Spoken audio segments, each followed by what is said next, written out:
दोस्तों, मैं विकास maths classes पे आप सबका स्वागत करता हूं। टारगेट बैच एसबीआई पीओ 2026 का। इससे पहले हम ऑलरेडी 14 पेपर पढ़ चुके हैं। आज का जो हमारा पेपर है वो 15वां पेपर है और ये एसबीआई पीओ 2024 में आया हुआ थर्ड फोर्थ शिफ्ट का एग्जाम है, पेपर है। तो आइए बिना किसी देरी के बहुत ही अच्छे अच्छे तरीकों के साथ में इस क्वेश्चन का, इस पेपर का पोस्टमार्टम करते हैं। बहुत ही अच्छे अच्छे तरीके आपको सीखने को मिलेंगे। तो सबसे पहले हमारे पास एक डीआई है बेटा, जो कि टेबुलर फॉर्म में है। उस डीआई के अंदर हमारे पास ये बता रखा है कि कुछ 5 शॉपकीपर हैं, टोटल बुक्स कितनी सोल्ड हुई है, और जो बुक्स सोल्ड हुई है टोटल, उसमें से फिक्शन और नॉन फिक्शन वाली कितनी कितनी बुक्स है वो हमें बता रखा है। ठीक है। और थर्ड जो कॉलम है उसमें नॉन फिक्शन की बुक्स हैं और उसका डेटा किस अकॉर्डिंग कटेगा वो सारी चीजें हमें इसमें बता रखी है। सबसे पहला क्वेश्चन कहता है कि 20% of non fiction book sold by C. अब सी में कितनी बिकी? 120 किताबें बिकी। कितनी बिकी? 120। उसमें से 20%, तो इसका 20% कितना होगा? 24 होगा। उसको बेचा 25 के भाव, उसको बेचा 25 के रेट, तो 600 रुपए तो यहां से मिल गए। कहता है कि बचा हुआ फिर कितना होगा? 96। क्योंकि 120 में से अगर 24 बेच दिया तो 96 बचेगा। 96 का अगर 20 के भाव आप बेचेंगे, 96 को अगर 20 के भाव बेचेंगे तो 1920 रुपए यहां से मिलेंगे। 1920 रुपए यहां से मिले, 600 रुपए यहां से मिले, तो टोटल पैसा कितना मिल गया? 2520। टोटल पैसा कितना मिल गया? 2520। ऑप्शन ए आ जाएगा। धीरे से आगे बढ़ लेंगे, धीरे से आगे बढ़ लेंगे। इसके बाद कहता है कि रेशियो बताइए, रेशियो बताइए क्या होगा, किस चीज का रेशियो। इसके बाद कहता है कि रेशियो बताइए non fiction book sold by C. C में कितना है? 120 है। प्लस में ए ने जो फिक्शन बुक सोल्ड किया, ए में कितना बिका? 210। उसमें से जो नॉन फिक्शन है और फिक्शन है उसका रेशियो दे रखा है 8-13। 8 और 13 21 होगा, तो 1 यूनिट की वैल्यू 10 आएगी, तो इसका मतलब यहां से 130 बिकेंगे। अब फिक्शन वाली जो बुक है वो कितनी बिकी? 130। तो टोटल किताबें होगी बेटा 250। किसके साथ रेशियो चाहिए? Total book sold C and E together. C ने कितना बेचा? 360। ई ने कितना बेचा? 560। 920 टोटल हो जाएगा। एक जीरो से एक जीरो कट करेंगे, 25:92 आएगा। क्वेश्चन में आगे बढ़ते हैं, क्वेश्चन में आगे बढ़ते हैं। हेलो, हाँ जी, आइए समझिए क्वेश्चन को क्या कहता है। Find the average number of fiction book sold by A and E. A और ए का फिक्शनल, तो ए में फिक्शन कितना था? अभी हमने पढ़ा 130। प्लस में ई का फिक्शनल अगर बात करें, ई का, तो 560 का 1/7, तो 560 का 1/7 यानी 80 अगर कम कर दूंगा तो 480 बचेगा। इसका एवरेज चाहिए, तो इसको 200 500 600, 610 का आधा होगा 305। 305 is what percent of fiction book sold by A and D. A में फिक्शन कितना था? 130 ही था। प्लस में डी का पूछा है 495 को अगर हम 4/9 करना चाहें तो 55 चौके 220 ये होगा। जैसे ही आप 220 जोड़ेंगे आपको 350 मिलेगा। परसेंटेज की भी ये 100 आ जाएगा। एक जीरो जीरो उड़ा देगा, 5 से कट करेंगे 7 पे, 5 से कट करेंगे 2 पे, तो ये मिलेगा 610/7। 7×8 = 56। ठीक है, कोई 8 की लाइन में है ही नहीं, मेरे को तो ये लग रहा है भाई। 7×8 = 56, कितना बचेगा? 5। 7×7 = 49। 7×7 = 49। कमाल है। 42.8% of total book sold by E are defective. E ने जितना बुक बेचा उसका 1/7, ये क्या है? 1/7। 560 का 1/7, 80 बुक्स जो हैं वो कौन सी है? 80 बुक्स जो है वो कौन सी है? डिफेक्टिव है। ए ने जितना बेचा उसका 1/7 डिफेक्टिव है। Out of that 20% are non fictional. Non fictional defective है। ए ने जितना बेचा उसका 1/7 डिफेक्टिव है। Out of that 20% are non fictional. Non fictional 16 और फिक्शनल जो है वो कितनी है? 64। ठीक है जी। Find the defective fictional book sold by E. ये रहा। इज हाउ मेनी मोर और less total book sold by C. Total book sold by C, total book sold by C total book sold by C 360। ठीक, तो हमें इस 360 का और इस फिक्शनल बुक जो बिकी है डिफेक्टिव वाली ई में, उसका गैप चाहिए 296 लगा के आगे बढ़ जाएंगे। कहते हैं कि ratio of total book sold by Z, कहते हैं कि ratio of total book sold by Z to non fictional book sold by A. अब कोई जेड है भाई, total book sold by Z to total book sold by total fiction book sold by A is 23:13। ए का जो fictional है वो 130 है, पता ही है, तो इसमें 230 हो जाएगा। 30% of book sold Z are fictional, 30% अगर ये है तो हमें 70% चाहिए। 7 21 2 14 और 2 16, 166 इस क्वेश्चन का सही जवाब होगा। सही जवाब क्या होगा? 166। बहुत ही अच्छी डीआई है, कंफ्यूजिंग करने वाली भी है, आपका ज्यादा टाइम खाएगी ऐसे भी है। तो डेटा थोड़ा सा मिक्स करके दे रखा है, एक टाइप से डेटा नहीं दे रखा। आइए एक बार ग्राफ की ओर बढ़ते हैं। कहते हैं कि नंबर ऑफ व्हीकल है, ये जो आपको ब्लू कलर की लाइन दिखाई दे रही है ये टोटल व्हीकल की है, ऑरेंज कलर वाली है ये बाइक की है। बाइक और कार दो चीजें हैं, 5 डिफरेंट शोरूम है। आंसर जो है क्वेश्चन में उनके हमें जवाब देने। ठीक है जी, सबसे पहला क्वेश्चन ही पूछ लिया कि कोई शॉप एफ है, एफ तो है ही नहीं है तो कोई बात नहीं। Total number of bike sold 25% more than car sold in E. Car sold in, car sold in, car sold in, car sold in, car sold in. सुनिए, 0 से लेकर 50 का मामला है, 1 2 3 4, 4 लाइनें, मतलब एक लाइन 10 की है, एक लाइन 10 की है, समझना ध्यान से। इसमें से ये माइनस करेंगे, ये छोड़ दो, ये पुराना हो चुका है। कितनी लाइनें हैं? 1 2 3 4 5 6। इसका मतलब जो कार है ई में वो 60 है, कार है ई में वो कितनी है? 60। वो लाइनें गिन ली बस हमने, एक लाइन 10 की थी, गैप आ गई। बाइक जो बिकेगी वो 25% मोर होगा, 25% मोर होगा। 25 छिके 150, 15 ज्यादा होगा, 15 ज्यादा होगा, तो एफ में बाइक 75 होगी। एफ में बाइक कितनी होगी? 75। And total number of vehicle are average of vehicle A and B, A और बी का एवरेज 150 और 150 तो होगा ही होगा एवरेज, 1 2 3 4, 2 और बढ़ जाएगा, 170। कितना हो गया? 170। ए और बी का एवरेज है ये, ठीक है।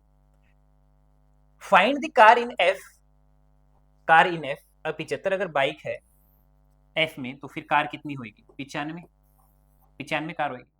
Find the car in F, ये रहा, इज व्हाट परसेंट मोर और less than B bike, B का बाइक 100, तो 100 से कितना कम है? 5%। अगले क्वेश्चन की ओर बढ़ेंगे। Find the difference between average number of car in A and B and average bike C and E. A और बी की कार का एवरेज, एक बार सुनिए, ए और बी की कार 1 2 3 4 5 6 7, 70 ये हो गया। ए में कार 1 2 3 4 5 6 7 8 9, 9 ये हो गया, 9 7 16, एवरेज 80 हो गया, एवरेज 80 हो गया। Average number of bike C and E, C 110, E में 60 70, 180 90 हो गया। इनके बीच का गैप जो कि 10 हो गया। आगे बढ़ेंगे। The ratio of sold unsold bike in D is 3:1। D में जो बाइक बिकी और ना बिकी का रेशियो दे रखा है, 160 बाइक है जी, 3:1 का रेशियो, 3:1 4, 120 बेच दी, 40 बदतमीज नहीं बिकी, ठीक है। The number of unsold bike in D is 20% less than car sold by B, ठीक है। The number of unsold bike in D, D की जो अनसोल्ड बाइक है वो 20% लेस है किसका? Car sold by B, B ने जो कार सोल्ड करी है उसका। अब बी में कितनी कार सोल्ड होगी हमें तो नहीं पता, 1 2 3 4 5 6 7 8 9, 90 कार है, 90 कार है, ठीक है, टोटल 90 कार है। Number of unsold bike in D is 20% less then, 20% अगर लेस है तो अगर 100 कार बिकी है तो इसका मतलब बाइक फिर 80 बिकी होगी, रेशियो 4 5 होगा। तो अनसोल्ड कितनी है? 4, 4 की वैल्यू 40 है तो 5 की वैल्यू 50 होगी, 50 कार सोल्ड हुई है। 90 में से 50 हुई है तो 40 अनसोल्ड है। हाँ जी, आइए अगले सवाल में क्या कहता है अगला सवाल। जो कार बुक हुई है ए में कितनी कार है, 1 2 3 4 5 6 7 70 कार है टोटल, जिसमें से 60 ऑनलाइन हुई है, ऑफलाइन 10 हुई है। शाबाश। उसके बाद कहता है कि जो बाइक है वो बाइक कितनी है, 80 है, उसमें से 20% बाइक ऑनलाइन गई है, 8 दूनी 16, बचा 64, वो ऑफलाइन जाएगी। ऑफलाइन और ऑनलाइन का अंतर कितना है ये पूछा है दोनों में, तो ये 60 है, ये 16 है, तो टोटल कितना हो गया, अरे यार यहाँ 4 ज्यादा रह गया, 16 और 4 20, 20 और 10 का अंतर फिर 10 रह गया ना, नहीं एक काम करते हैं इनको जोड़ते हैं, 76 हो गया, 76 माइनस में 74, डिफरेंस 2 आएगा ना यार, क्या कैलकुलेशन कर रहे हो, क्यों गलती कर रहे हो, सही करो। आइए लास्ट क्वेश्चन डीआई का है, क्या कहते हैं, if defective car in D, defective car D में 1/8 है टोटल बाइक इन ए की टोटल बाइक कितनी है 80, 60 70 80, ए की टोटल जो बाइक है वो 80 है, उसका 1/8 यानी डी में जो डिफेक्टिव होगा होगा वो 10 होगा, डिफेक्टिव होगा, डिफेक्टिव कार इन डी में जो डिफेक्टिव कार है वो 1/8 है टोटल बाइक इन ए का, ठीक है। Non defective bike in D, non defective bike in D, ठीक है, नॉन डिफेक्टिव बाइक जो डी में है वो हाफ है non defective car in D, non defective car in D. अब टोटल कार कितनी होगी ये देख लो, 60 70 80 90 100, कितनी होगी, 4 लाइन होगी 40, तो नॉन डिफेक्टिव कार जो है वो 30 है, नॉन डिफेक्टिव कार जो है वो कितनी है 30 है, ये नॉन डिफेक्टिव कार है सी की डी की। Non defective bike in D, non defective bike जो है डी में, नॉन डिफेक्टिव बाइक जो है डी में वो हाफ है नॉन डिफेक्टिव का, नॉन डिफेक्टिव बाइक कितनी होगी फिर 15, ठीक है।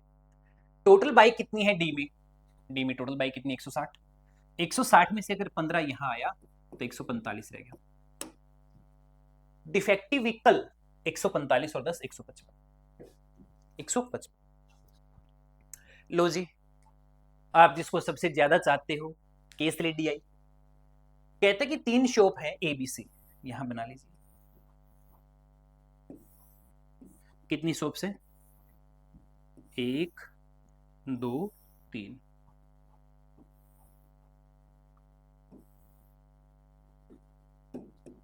A B C,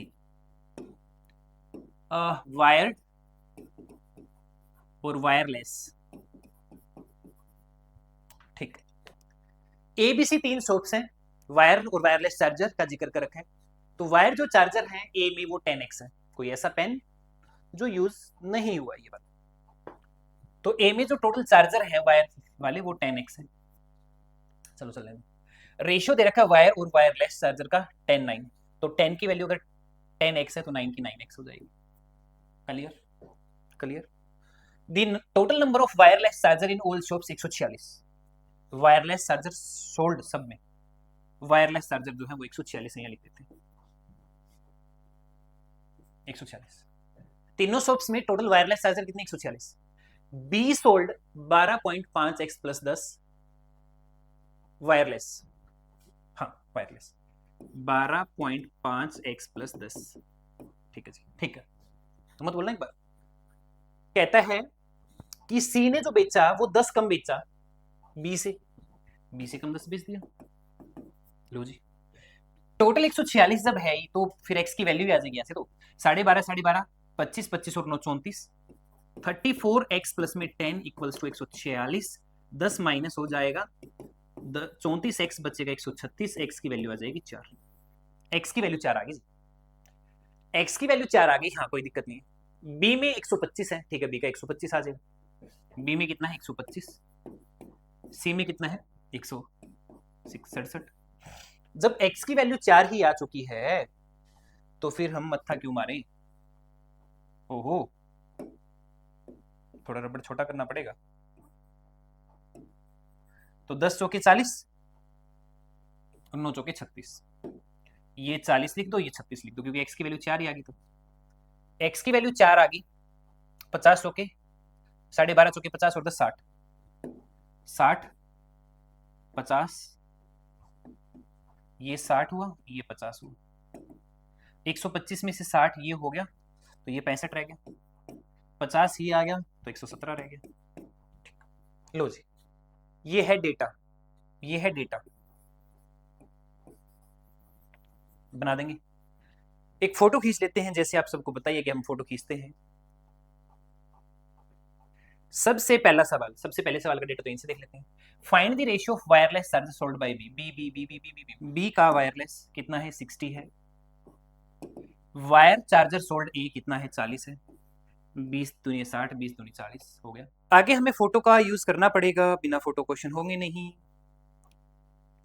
find the difference between total charger A and B. अब ए के टोटल चार्जर कितने हैं? 76 हो गए, और बी के 125 उसने खुद नहीं बता रखे थे, तो 25 और 24 49 का गैप आ गया। आगे बढ़ेंगे। Find the sum of total charger sold by B. Find the sum of total charger sold by B. B ने 125 बेचा जी। वायर चार्जर सोल्ड ए का 40 हो गया, टोटल 165 हो गया जी। टोटल 165 हो गया।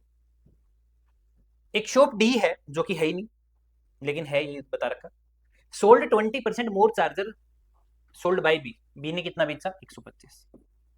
125 बेचा है तो 20% कितना होगा? 25 होगा। 25 यानी डी 150 बेचेगा। डी कितना बेचेगा? 150। Shop D sold 20% more charger then B. B से 20% ज्यादा बेचा। रेशियो ऑफ वायर और वायरलेस चार्जर का 2:1 दे रखा है। 2:1 दे रखा है। 2 और 1 3 हुआ। ये 100 हो गया वायर वाला, और वायरलेस 50 हो गया। वायर 100, वायरलेस 150 हो गया। Find the difference between wire charger sold by D, wire charger sold by D and wireless charger sold by A, wireless sold by A 36। इनके बीच का अंतर, इनके बीच का अंतर 64। इस क्वेश्चन का, इस डीआई का लास्ट क्वेश्चन।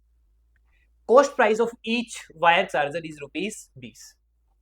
हर एक की कॉस्ट 20 है। जो वायर चार्जर है उसकी कॉस्ट 20 रुपए है।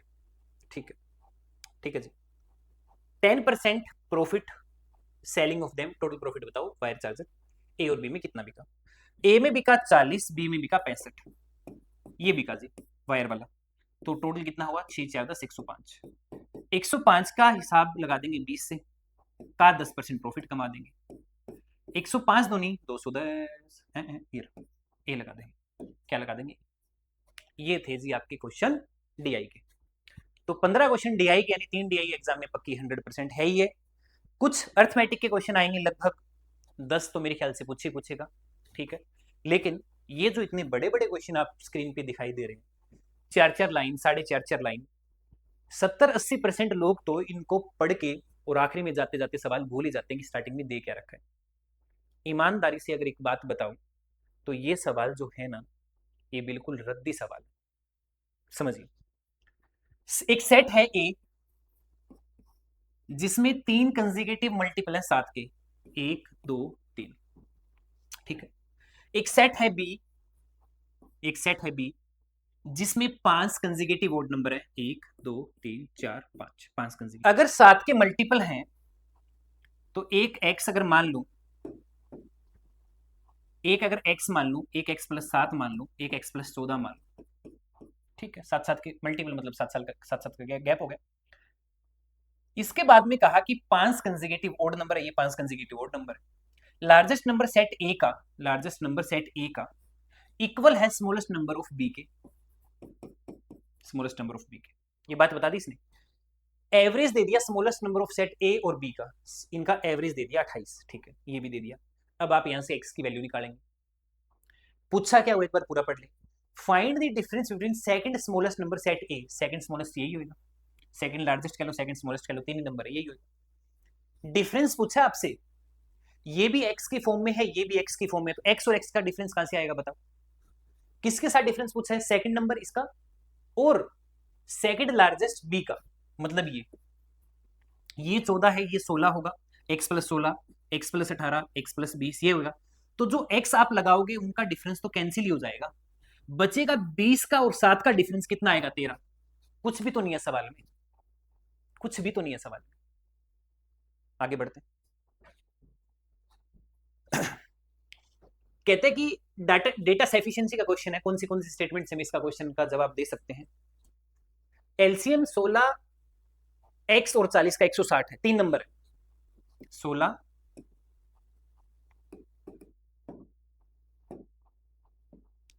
16 एक 16 है, एक x है और एक 40 है। इनका एलसीएम 160 दे रखा है, समझना ध्यान से। x एक इवन नंबर है x एक इवन नंबर है, पहले में ये बता रखा है। अब एक बात देखो, अगर 3 नंबर का एलसीएम 160 है, जिसमें से 2 नंबर अगर हमें पता है, तो ये जो नंबर होगा x होगा वो 2 हो सकते हैं। 16 और 40 के हिसाब से तो एलसीएम 80 आ गया। कितना आ गया? 80। अब अगर 80 आ गया तो इसका मतलब हमारे को यहां जो भी नंबर चाहिएगा वो इनके मल्टीपल का डबल चाहिएगा। जैसे 16 का डबल 32 हो गया, 16 का डबल 32 हो गया, 32 आ सकते हैं। ठीक है, 160 भी आ सकते हैं, दोनों नंबर आ सकते हैं। आप एलसीएम लेके देख लो, 160 ही है। कहते हैं कि एक्स इवन नंबर, दोनों इवन है। कैसे बताओगे? पहले से नहीं बता सकते, दोनों इवन नंबर है। या तो एक्स 32 होगा या 160 होगा, एलसीएम 160 आएगा। आप कैलकुलेट करके देख लो चाहे। दूसरा बोला कि एक्स मल्टीपल है 5 का, 5 का मल्टीपल एक ही है 160। तो सिर्फ हम स्टेटमेंट बी से जवाब दे सकते हैं। Statement 2 alone sufficient to question but alone 1 not sufficient, B आएगा। क्या आएगा? बी आएगा। आगे बढ़ते हैं। Find the length of train B. Train B की लेंथ बताओ। जो ट्रेन ए की लेंथ है ना, वो ट्रेन बी की लेंथ है। ट्रेन ए और ट्रेन बी की लेंथ जो वो बराबर है। ट्रेन ए क्रॉस करती है एक पोल को 10 सेकंड में, तो भाई अगर एल या 10 सेकंड में क्रॉस करेगी तो ये ट्रेन ए की स्पीड आ जाएगी। Train and train cross 150 meter long platform in 17 second. Train B आएगा ना शायद यहाँ पे, ट्रेन बी क्रॉस।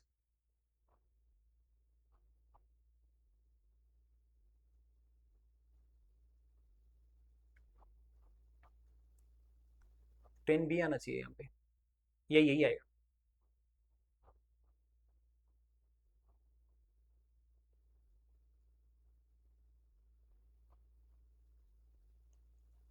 अगर ट्रेन ए है तो ये क्वेश्चन हो ही जाएगा, क्योंकि एल प्लस 150 मीटर कवर करेगी ट्रेन कितनी देर में? 17.5 सेकंड में। ट्रेन ए स्पीड दोनों के बराबर, एल आ जाएगा।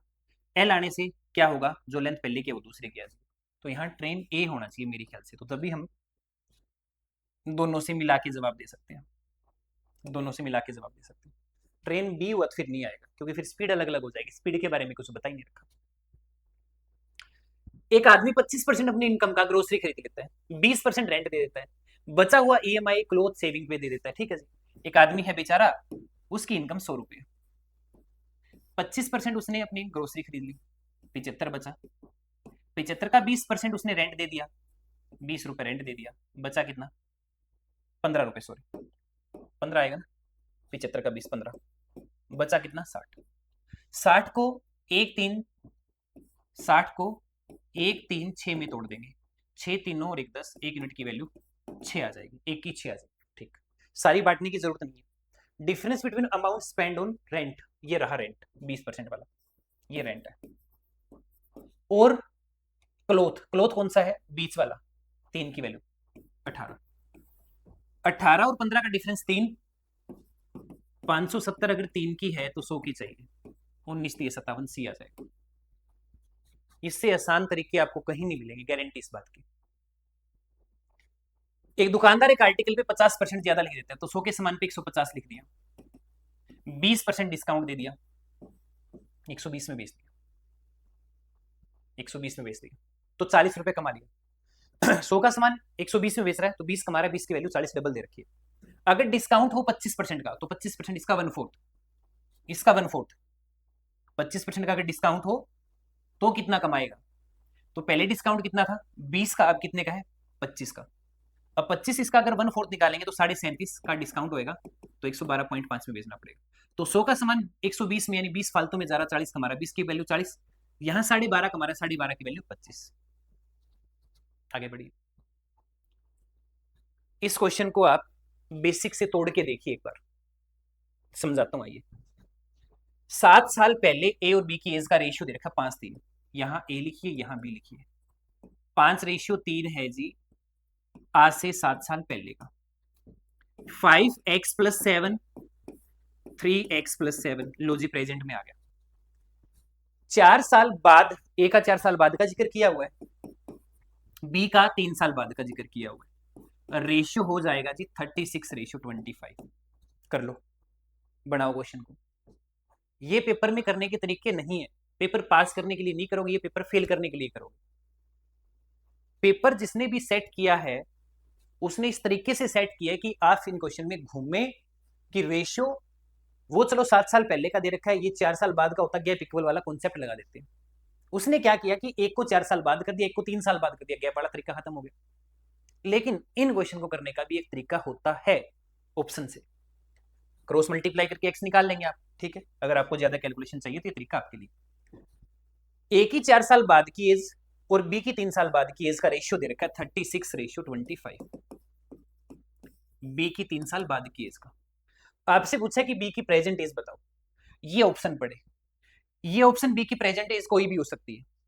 इसमें आप 3 अगर जोड़ेंगे तो आपका जो रेशियो है बी का वो 25 या 25 का मल्टीपल बनना चाहिए। तो जैसे ही आपने 22 में 3 जोड़ा तो 25 बना, जो कि 25 या 25 का मल्टीपल है। 28 में 3 जोड़ेंगे नहीं बनेगा, 28 बनेगा, 23 बनेगा, 19 बनेगा। एक इकलौता ऑप्शन ऐसा है प्रेजेंट एज में अगर या 22 में अगर 3 जोड़े तो ये 25 होगा, और बी की 3 साल बाद की इसका रेशियो कितना है 25, इसलिए ऑप्शन नहीं लगाते। कितने सेकंड का क्वेश्चन पढ़ेंगे, सिर्फ उतने सेकंड का सवाल है। 5 सेकंड में पढ़िए, अब 10 सेकंड में पढ़िए, 10 सेकंड से ऊपर का सवाल है ही नहीं। आइए अगले क्वेश्चन में आते हैं। लगाइए रिवर्स एलिगेशन, करिए सेकंडों में क्वेश्चन। एक क्लास में कुछ 12 लड़के हैं, कुछ लड़कियां हैं। लड़कों का एवरेज 15 है, लड़कियों का 10 है, और पूरी क्लास का 12.4 है। माइनस कर देंगे 12.4 और उधर माइनस करेंगे 26। हिंट मिल गया होगा कि 24 का आधा 12, 26 का आधा 13, ये आ जाएगा। क्या होगा इनसे आसान बताओ। ऐसे क्वेश्चन एसबीआई पीओ के होते ही नहीं। तभी मैं कहता हूं सवाल करने के तरीके अच्छे होने चाहिए आपके। आइए अगले सवाल में। रचित और वरुण ने बिजनेस स्टार्ट किया, 18,000 की इन्वेस्टमेंट की, कंबाइन इन्वेस्टमेंट है ये टोटल। 6 महीने के बाद में रचित ने 2,000 रुपए विड्रॉ कर लिए। At the end of year रचित को 2,200 का प्रॉफिट हुआ 3400 में से। इनिशियल इन्वेस्टमेंट बताइए रचित की कितनी है। रचित ने एक्स लगाया और वरुण ने 18,000 माइनस में एक्स लगाया। अब वरुण का पैसा पूरे 12 महीने तक चलेगा, इसने अपने पैसे के साथ कहीं भी छेड़खानी नहीं करी। रचित ने 6 महीने के बाद में, ये पैसा 6 महीने चलेगा, 6 महीने के बाद में इसने 2,000 रुपए विड्रॉ कर लिया, तो ये पैसा इसका 6 महीने चलेगा। 3400 में से 2,200 रचित को मिला है, तो 22 अगर रचित को मिला है तो दूसरे बंदे को 12 ही मिला होगा, दूसरे बंदे को फिर 12 ही मिला होगा, ठीक है। अगर हम इस 12 से ये 12 उड़ा दें तो कोई परेशानी नहीं होगी, पड़ा रहने दो। ये हुआ 6x, ये हुआ 6x, ऊपर आ गया 12x, माइनस में 12,000, ठीक है, बराबर में 18,000 इंटू में 22, ये आएगा माइनस का 22 ऑफ x, इस साइड आके ये जुड़ जाएगा। तो जैसे ही आप इसको जोड़ेंगे तो ये हो गया 34। कितना हो गया 34 x, ये उस साइड जाके प्लस हो जाएगा।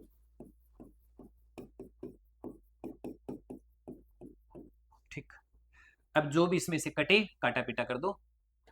इनिशियल इन्वेस्टमेंट हमसे पूछिए, x की वैल्यू हमसे पूछिए क्या होगी। तो 18 दूनी 36, 3 36 और 3 39, 12,000 जोड़ देंगे, 0,008,0,4, 34 से भाग कर देंगे, 34 से कम 34, 6, 34 दूनी 68, 12,000 रुपए उसने लगाए होंगे यार। कितने लगाए होंगे 12,000। अगला क्वेश्चन क्या कहते हैं, एक्स आदमी किसी काम को 15 दिन में करते हैं। एक्स आदमी है, एक आदमी की एफिशिएंसी m है और 15 दिन में कर देते हैं। 3/4 ऑफ एक्स विमेन, एक विमेन की एफिशिएंसी w है और वो उस काम को 12 दिन में पूरा कर देते हैं। x से x कैंसिल हो गया, 4 3 12 कट गया, मल्टीप्लाई आएगा, 3 5 15 कट गया। तो मैन और विमेन,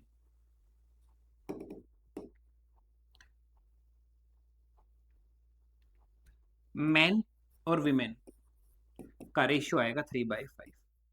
क्या आएगा 3/5, ये 3 हो गया, ये 5, ये हमने इनकी एफिशिएंसी निकालते। कहते हैं कि 5 आदमी, अगर एक आदमी की 3 है तो 15a प्लस एक औरत की 5 है तो 30a, यानी 45a की एफिशिएंसी से काम हुआ है 12 दिन। ये काम मेरे को 8 आदमियों से करवाना है, 8, और एक आदमी की एफिशिएंसी है 3A। ए से ए काट दीजिए, 24 2 से कटेगा, 45/2 12.5। 45/2 कितना होगा? 12.5। ये इस पेपर का सबसे अच्छा क्वेश्चन मेरे को लगा, और किसी भी क्वेश्चन में दम नहीं अर्थमेटिक के, जो आप डरते हो। एक वेसल है मिल्क और वाटर जिसमें 5:3 में है, 32 लीटर निकाल के बाहर फेंक दिया, 4 लीटर पानी मिला दिया, जिससे रेशियो 3:2 हो गया। इनिशियल क्वांटिटी क्या रही होगी? ठीक, 5:3 में है, 32 लीटर उठा के बाहर फेंका, उसको जाने दो, कोई दिक्कत नहीं है। 4 लीटर पानी मिला दो, जैसे ही 4 लीटर पानी मिलाएंगे 3:2 हो जाएगा। अब पानी मिलाएंगे तो मिल्क को सेम कर लो, 15 9 15 और 6, कितना बढ़ गया? 3। 3 की वैल्यू है 4, 1 की वैल्यू है 4/3। 15 और 6 21, या 15 और 9 24, 24 की निकालो या इसकी निकालो, 8 चौके 32। ये कब है? जब हम 32 उठा के बाहर फेंक चुके, तो ओरिजिनल में कितना है? 64। कुछ भी चीजें मुश्किल नहीं, कुछ भी चीजें मुश्किल नहीं है। आइए नेक्स्ट में आते हैं। 100 रुपए कंपाउंड इंटरेस्ट पे 2 साल के लिए दिया 20%, तो 44% आ जाएगा। 3 साल के लिए सिंपल दिया 63 आ जाएगा। डिफरेंस आ जाएगा 19 का, 19 की वैल्यू 1900, 100 की वैल्यू 100, 10,000 इस क्वेश्चन का आंसर होता है। क्या करना था? लिखने की जरूरत है क्या? नहीं है। पेरीमीटर रेक्टेंगल बी का 30% है रेक्टेंगल ए के पेरीमीटर का, ठीक है। रेक्टेंगल ए की लेंथ ब्रेड्थ दोनों हमारे पास है 24 16 40, 40 का डबल 80, 80 का 30%, 16 + 24, ट्वाइस ऑफ l + b होगा ना, तो 80 हो गया। 80 का 30%, 8 3 24, ये पेरीमीटर है रेक्टेंगल बी का। Length of rectangle B is 1/3 of A, ये क्या है? पेरीमीटर है, ट्वाइस ऑफ l + b, तो l + b 12 होगा, l + b 12 होगा। जो लेंथ है रेक्टेंगल बी की जो रेक्टेंगल की लेंथ है वो 1/3 है ए की लेंथ का। ए की लेंथ कितनी है? 24, 24 का 1/3 कितना होगा? 8, ये 8 है, तो ये कितना होगा? 4। एरिया पूछा है 8 चौके 32 आना चाहिए, डी आ जाएगा, डी आ जाएगा। प्रोडक्ट 65 हो, टोटल 18 हो, 13 और 5, 29 हो और 208 हो, तो 15 16 210, 15 और 14 तो 210 होएगा, 6 3 18, 16 और 13, 16 और 13, तो y ग्रेटर भी इक्वल भी x के, y ग्रेटर भी इक्वल भी x के। 50 आना चाहिए और 15 आना चाहिए, 5 7 35, 7 5 12, इनके बीच में आ गया, नो रिलेशन हो गया। 7 7 49, 3 7 21, 7 3 10, x ग्रेटर भी इक्वल भी है भाई। ये आज का पेपर था, और इस पेपर में मेरे को कोई ज्यादा दम नहीं लगा, तो आप सवालों को करने के अच्छे अच्छे तरीके ढूंढिए, नहीं तो हमारी वीडियो को बार बार देखिए, अच्छा तरीका आपको हर सवाल का मिलेगा। तो आज की वीडियो में इतना ही, अगली वीडियो में फिर मुलाकात होगी। थैंक यू, धन्यवाद।